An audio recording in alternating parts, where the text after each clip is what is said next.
Bismillahirrahmanirrahim. Assalamualaikum warahmatullahi wabarakatuh. Perkenalkan, nama saya Muhammad Zaki Prasetyo. Di sini saya akan mempresentasikan hasil dari tugas identifikasi dan analisis risiko proses. Untuk studi kasus, di sini kelompok kami mengambil yaitu proses fabrikasi baja di PT Cigading Habim Center atau PT CHC.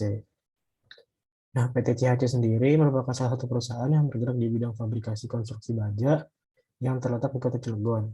Produk-produk dari CHC antara lain jembatan, beam steel, pembangunan pabrik, dan gedung-gedung tinggi. Selain itu juga untuk menghasilkan produk-produk tersebut, PT CHC juga melakukan fabrikasi baja dengan jenis medium carbon steel, yang mana memiliki kandungan karbon kurang dari 0,7. Selanjutnya dalam melakukan proses fabrikasi, tentu saja terdapat beberapa risiko kecelakaan kerja. Aktivitas-aktivitas yang dilakukan dalam fabrikasi baja antara lain yaitu ada fit up, welding, finishing, stem, pemotongan, dan pelubangan. Ini ada gambar atau diagram dari proses atau kegiatan yang ada di PT CHC. Nah, pertama ini ada pengangkutan material, kemudian nantinya material akan didelivery kepada konsumen atau pada pihak yang melakukan pemesanan kepada PT CHC. Selanjutnya, di sini ada objektivitas proses. Tujuan dari proses fabrikasi baja yang dilakukan oleh PT CHC adalah untuk memberikan pelayanan serta untuk masukkan produk-produk baja terbaik. Selanjutnya untuk outputnya yaitu material-material baja itu sendiri, kemudian untuk matriks dari kondisi proses terdapat kondisi internal dan juga eksternal.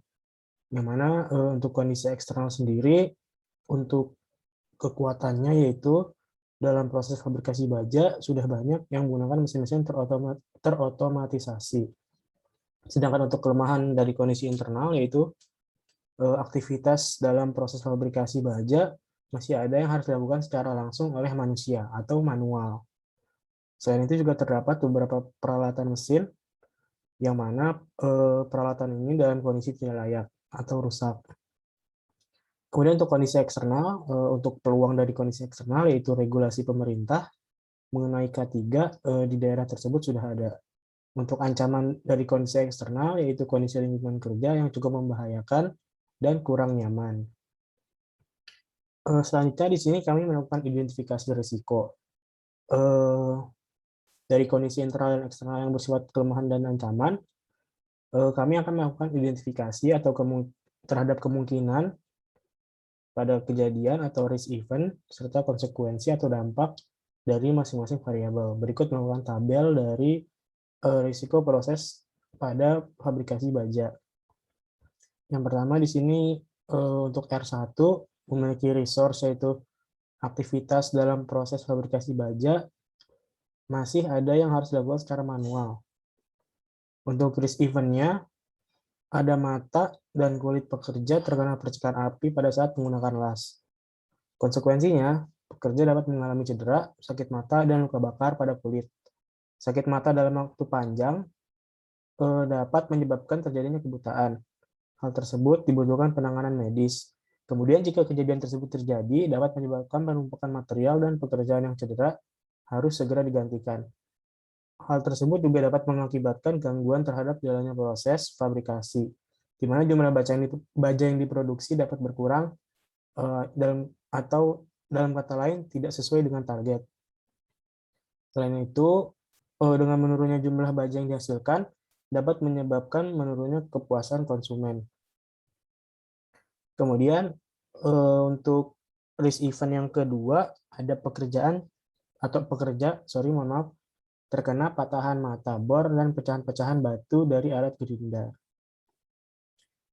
Untuk konsekuensinya, pekerja dapat mengalami cedera dan memar yang cukup parah dan dibutuhkan penanganan medis.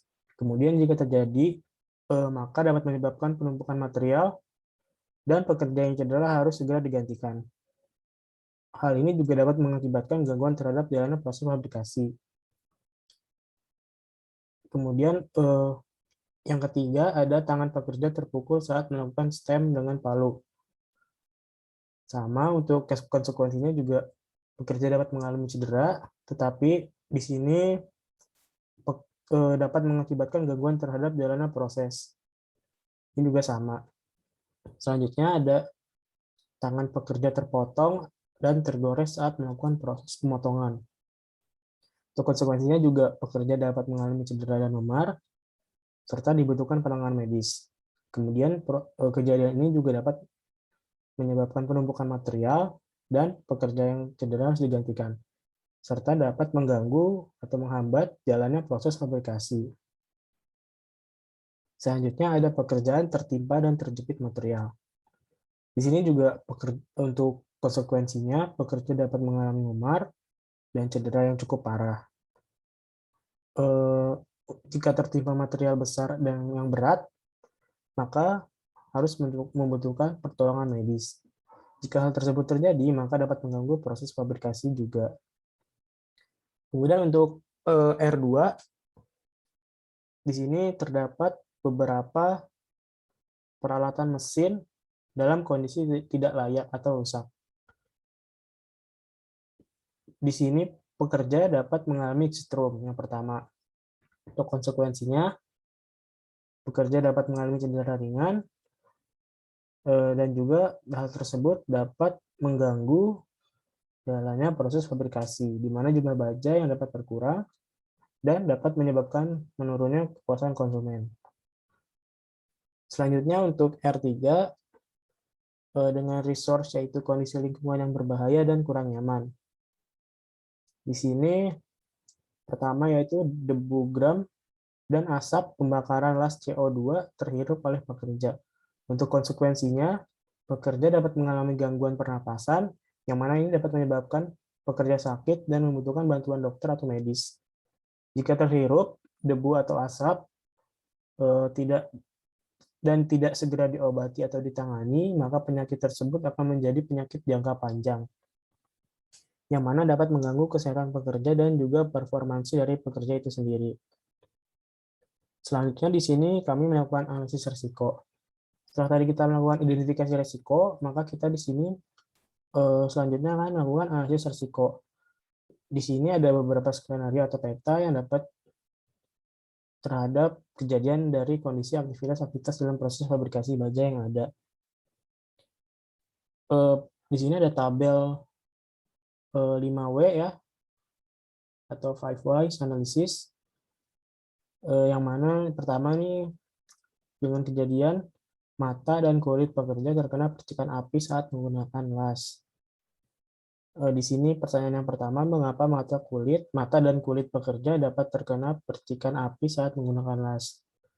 Jawabannya, kejadian tersebut dapat terjadi karena kelalaian pekerja dan tidak menggunakan alat pelindung, dan juga kurang berhati-hati dalam proses pengelasan. Karena dalam proses pengerasan akan menghasilkan percikan-percikan api, dan saat bersentuhan dengan permukaan material, dan dapat dengan mudahnya gram yang ada di percikan api tersebut masuk ke mata melalui kornea atau mengenai kulit dan menyebabkan kulit mengalami luka bakar. Untuk selanjutnya yaitu pekerja terkena patahan mata bor dan pecahan-pecahan batu dari alat gerinda. Untuk pertanyaannya sendiri, mengapa pekerja dapat terkena patahan atau mata bor dan pecahan batu dari alat gerinda? Untuk jawabannya, kejadian tersebut dapat terjadi karena mata bor dan batu gerinda tersebut mengenai permukaan yang lebih keras, sehingga mata bor dan batu gerinda dapat patah atau pecah. Dan patahan atau pecahan tersebut bisa memantul kemana saja serta bisa menyebabkan luka terhadap pekerja yang terkena pantulan, patahan atau pecahan tersebut. Selanjutnya ada tangan pekerja terpukul saat melakukan stem dengan palu. Untuk pertanyaannya, mengapa tangan pekerja dapat terpukul saat melakukan stem dengan palu? Untuk jawabannya sendiri, kejadian tersebut dapat terjadi karena kelalaian dari pekerja yang tidak menggunakan alat pelindung, serta kurang hati-hati dalam bekerja dan kurang fokus. Selanjutnya, ada tangan pekerja terpotong dan tergores saat melakukan proses pemotongan. Untuk pertanyaannya, mengapa tangan pekerja dapat terpotong dan tergores saat melakukan proses pemotongan? Jawabannya yaitu kejadian tersebut dapat terjadi karena kelalaian, serta pekerja tidak menggunakan alat pelindung, dan juga kurang berhati-hati dalam bekerja dan kurang fokus. Selain itu juga dapat diakibatkan karena pekerja tidak mengikuti ketentuan dan melakukan pekerjaan tersebut. Selanjutnya, pekerja tertimpa dan terjepit material. Untuk pertanyaannya, mengapa pekerja dapat tertimpa dan terjepit material? Untuk jawabannya, kejadian tersebut dapat terjadi karena proses pengangkutan material yang dilakukan ada yang menggunakan kren dan secara manual. Jika dilakukan menggunakan kren, ada kemungkinan alat tersebut rusak, sehingga material bisa terjatuh dan menimpa pekerja. Jika dilakukan secara manual, material yang diangkut memiliki bobot yang cukup berat. Walaupun pekerja itu kuat, tetapi ada saat kondisi pekerja sedang lemah atau lengah sehingga memungkinkan terjadinya tertimpa atau terjepit oleh material. Selanjutnya, di sini ada pekerja mengalami strom. Untuk pertanyaannya, mengapa pekerja dapat tersetrum? Untuk jawabannya, kejadian tersebut dapat terjadi karena tidak dilakukan pemeriksaan terhadap alat. Selain itu juga bisa saja terjadi karena peralatan yang sebelumnya sudah dilakukan pemeriksaan akan terjadi kerusakan di waktu penggunaannya. Kerusakan dapat terjadi karena beberapa hal seperti usia, dan selanjutnya alat mesin juga sudah lama tidak dilakukan perawatan. Kesalahan dalam cara penggunaan alat atau mesin, dan sebagainya. Sebab alat atau mesin itu memiliki usia maksimal dalam penggunaan dan harus dilakukan perawatan secara baik dan benar, sehingga dapat meminimalisir terjadinya kerusakan. Selanjutnya ada debu gram dan asap pembakaran las CO2 terhirup oleh pekerja. Untuk pertanyaannya, mengapa debu gram dan asap pembakaran las CO2 dapat terhirup oleh pekerja? Jawabannya itu kejadian tersebut dapat terjadi karena kelalaian dari pekerja dan tidak menggunakan masker saat bekerja. Selanjutnya di sini ada peta kejadian dan juga peta dampak yang dapat digambarkan dengan diagram bow tie. Di sini dalam proses fabrikasi baja dapat terjadi kecelakaan kerja, yang mana di sini dapat kita lihat di sini ada penyebab-penyebabnya serta kontrol yang dapat dilakukan oleh PT CHC sendiri.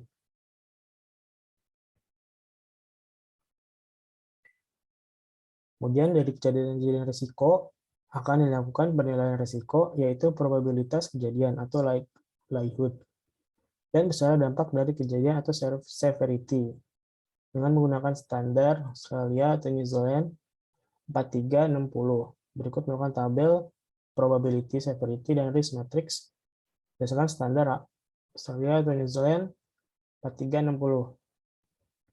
Pertama, ini ada skala probability berdasarkan standar Australia New Zealand 4360. Kemudian ini ada skala severity-nya, dan ada skala dari risk matrix-nya. Oke, yang pertama di sini ada untuk R1, yang mana resource-nya itu aktivitas dalam proses fabrikasi masih ada yang harus dilakukan secara manual. Untuk risk event yang pertama, mata dan kulit pekerja terkena percikan api saat menggunakan las.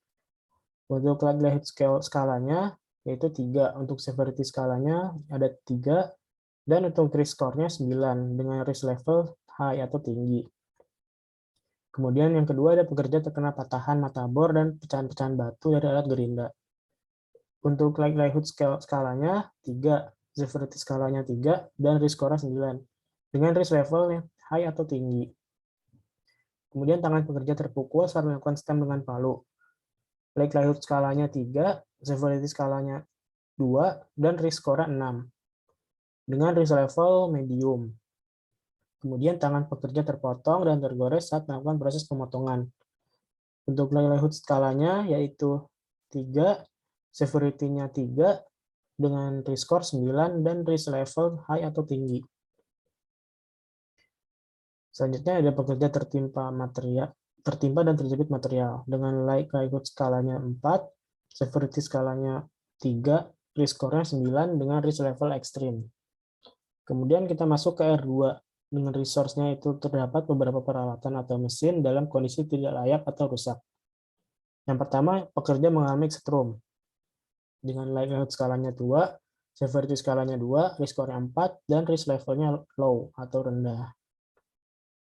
Kemudian untuk R3, kondisi lingkungan yang berbahaya dan kurang nyaman. Di sini debu gram dan asap pembakaran las CO2 terhirup oleh pekerja.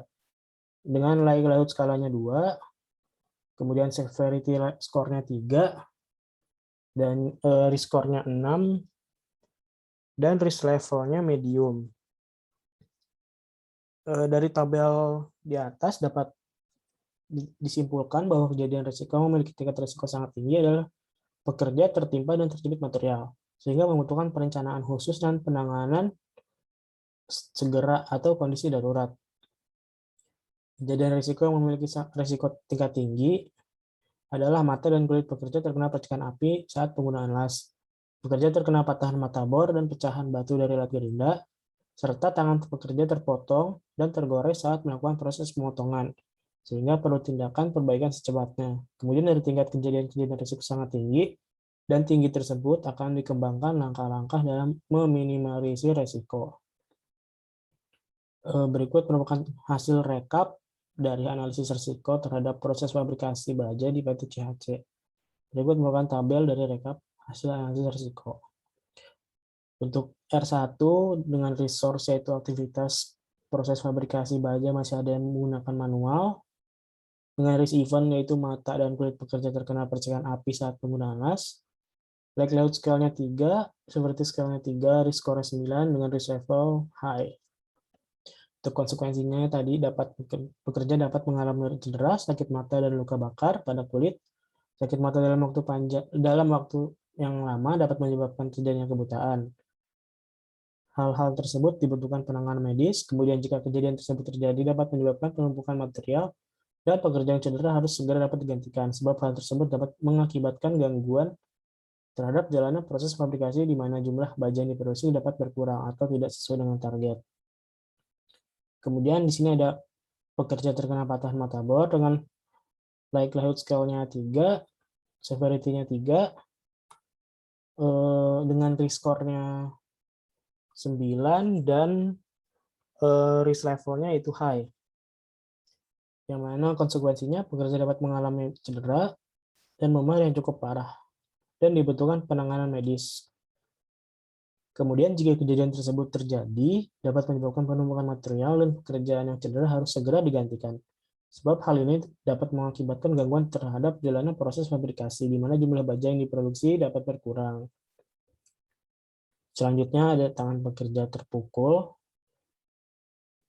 saat melakukan stem dengan palu. Dengan likelihood scale 3, severity-nya 2, risk score-nya 6, dan risk level-nya yaitu medium. Dengan konsekuensinya, pekerja dapat mengalami cedera ringan, tetapi hal tersebut dapat mengakibatkan gangguan terhadap jalannya proses fabrikasi, di mana jumlah baja yang diproduksi dapat berkurang atau tidak sesuai dengan target. Selanjutnya, ada tangan pekerja terpotong dan tergores saat melakukan proses pemotongan. Dengan likelihood scale-nya 3, severity-nya 3,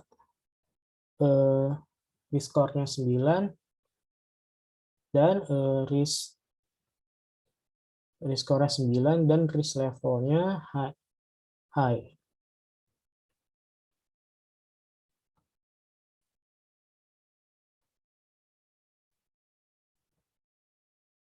Dengan konsekuensi, pekerja dapat mengalami cedera dan memar yang cukup parah dan dibutuhkan penanganan medis.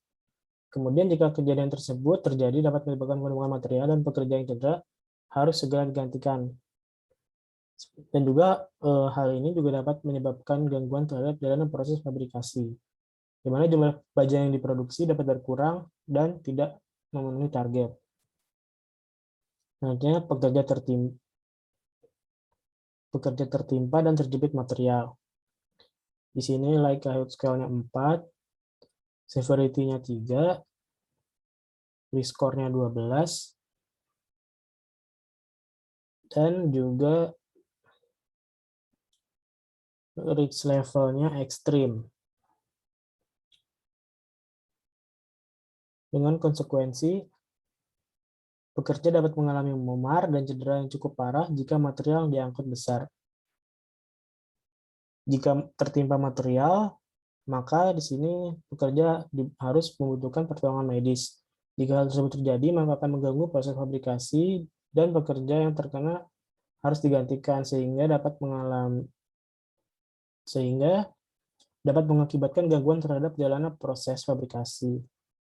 Selanjutnya di sini ada pekerja mengalami strom dengan resource-nya yaitu terdapat beberapa peralatan mesin dalam kondisi tidak layak atau rusak. Di sini untuk likelihood scale-nya 2, severity-nya 2, risk score-nya 4, dan risk level-nya low. Dengan konsekuensi, pekerja dapat mengalami cedera yang ringan, tetapi hal tersebut dapat mengakibatkan gangguan terhadap jalannya proses, di mana jumlah baja yang diproduksi dapat berkurang atau tidak sesuai dengan target, sehingga menurunnya kepuasan konsumen. Kemudian untuk R3, dengan resource-nya itu kondisi lingkungan yang berbahaya dan kurang nyaman, di sini debu, gram, dan asap pembakaran gas CO2 terhirup oleh pekerja.